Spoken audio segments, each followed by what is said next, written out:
हमेशा first pregnancy बहुत से कॉमन सवालात उठाती है जिसमें से आज एक का जवाब इस वीडियो में मैं दूंगी और वो है कि कौन सी मेडिसिन सेफ हैं ड्यूरिंग प्रेगनेंसी। मेरा नाम है डॉक्टर हिना बेग। मैं एक पाकिस्तानी मेडिकल डॉक्टर हूँ and new born care expert हूँ। और अगर आप न्यू मॉम हैं या बनने वाली हैं तो basic new born care tips के हवाले से एक प्लेलिस्ट है, उसे लाजमी जाके चेक करें। इसके अंदर डायपर की केयर से लेके ब्रेस्ट फीडिंग, फॉर्मूला फीडिंग, तमाम चीज़ों की हिदायत मौजूद है। बात कर लेते हैं कि कौन सी मेडिसिन सेफ हैं प्रेगनेंसी में, जिसमें नंबर 1 पे है पेन किलर्स, एंटासिड्स यानी कि सीने की जलन की दवाइयाँ, कौन सी एंटीबायोटिक्स हम दे सकते हैं, कौन सी मल्टीविटामिन्स हम खा सकते हैं। अगर मैं पेन रिलीफ मेडिसिन के हवाले से बात करूँ तो पैनाडोल, पैरासिटामोल या एसिटोमिनोफेन, ये तीनों एक ही चीज़ है और ये सेफेस्ट ऑप्शन है ड्यूरिंग प्रेगनेंसी। मेडिसिन के ऊपर रिसर्च की जाती है कि कौन सी कैटेगरी में वो फॉल करती है। इन कैटेगरीज के अकॉर्डिंग पैनाडोल एक कैटेगरी बी मेडिसिन में शुमार होती है। Total category A, B, C and X होती हैं। इनकी डिटेल में भी जाने की ज़रूरत नहीं है, लेकिन बहरहाल कैटेगरी बी मेडिसिन का मतलब ये होता है कि ये सेफ़ है और इसके अंदर आपको किसी किस्म की बेबी को भी और आपको भी कोई बीमारी का खतरा नहीं है। लेकिन अगर आप ओवर यूज़ करेंगी पैनाडोल तो उस केस में एज़मा या बेबी में न्यूरो डेवलपमेंटल डिसऑर्डर्स देखे जा सकते हैं। लिहाजा ओवर यूजेज नहीं करना है। अगर मैं बात करूं पेन किलर्स में ही एनएसएड्स के हवाले से, तो ये दवाई सेफ ऑप्शन नहीं है। एनएसएड्स का मतलब होता है आइबुप्रोफेन या नेट्रोक्सेन। ये दवाइयाँ आप नहीं ले सकती हैं क्योंकि इससे ज़्यादा खतरात देखे गए हैं। इसमें ये भी देखा गया है कि छोटे बेबीज़ में पैदाइश के बाद जो दिल के वेल्स बंद होने होते हैं, वो प्रॉपर बंद नहीं होते, वो प्रीमैच्योर बंद होते हैं, जिसमें बच्चे का दिल के सुराख की बीमारी के सामने आ सकती है।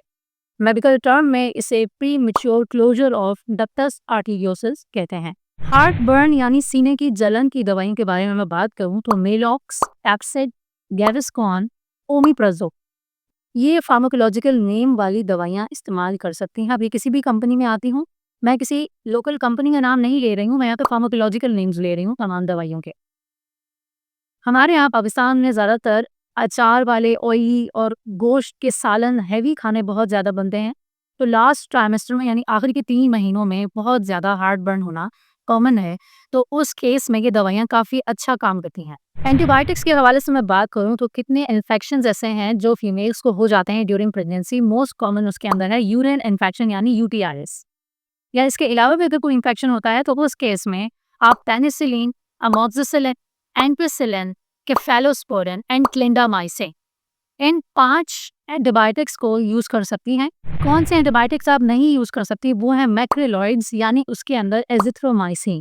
क्योंकि कुछ रिसर्च स्टडीज़ के अकॉर्डिंग ये देखा गया है कि मैक्रोलॉइड्स हार्ट रिदम इश्यूज़ करवाती हैं।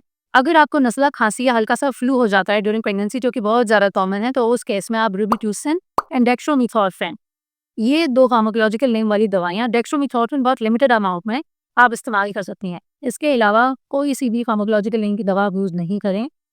अगर आपको हल्की सी एलर्जी है, बार-बार छींक आ रही है, नाक बह रही है, तो उस केस में आप एलर्जी की जो एंटी एलर्जी या एंटी हिस्टामिन्स की जो दवाइयाँ होती हैं, उसमें आप लोराटिडीन एंड सेट्राज़ीन, ये 2 यूज़ कर सकती हैं। मल्टीविटामिन्स के बारे में बात करूँ या ऐसी मेडिसिन जो ओवर द काउंटर आप नॉर्मली जाके ऐसे ले सकती हैं मेडिकल स्टोर से, उनमें थोड़ी सख्ती इस बात की है कि मल्टीविटामिन्स अनवेरिफाइड कोई भी आपने नहीं ले।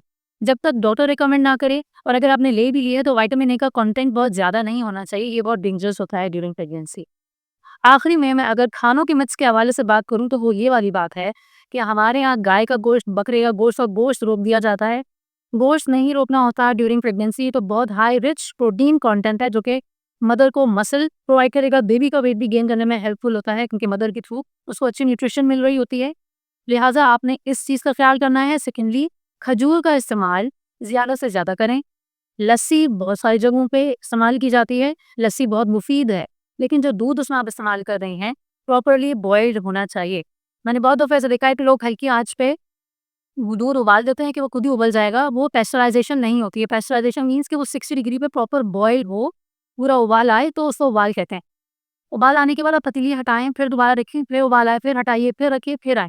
3 टाइम्स ऐसे हो तो वो प्रॉपर बॉइल्ड होता है, मतलब मैं ऐसे ही करती हूँ। तो प्रॉपर बॉइलिंग ऑफ मिल्क ये होता रहे, वरना लिस्टीरिया एक बैक्टीरिया है जो कि कच्चे दूध में पाया जाता है और वो पेट खराब कर देता है बहुत अच्छे तरीके से। तो लिहाज़ा आपने किस चीज़ का बहुत ज़्यादा ख़्याल नहीं करना है कि दूध प्रॉपर उबला हुआ हो, उसकी आप चाय, लस्सी पिएँ, दही खाएँ या जो भी करना है आप कर सकती हैं।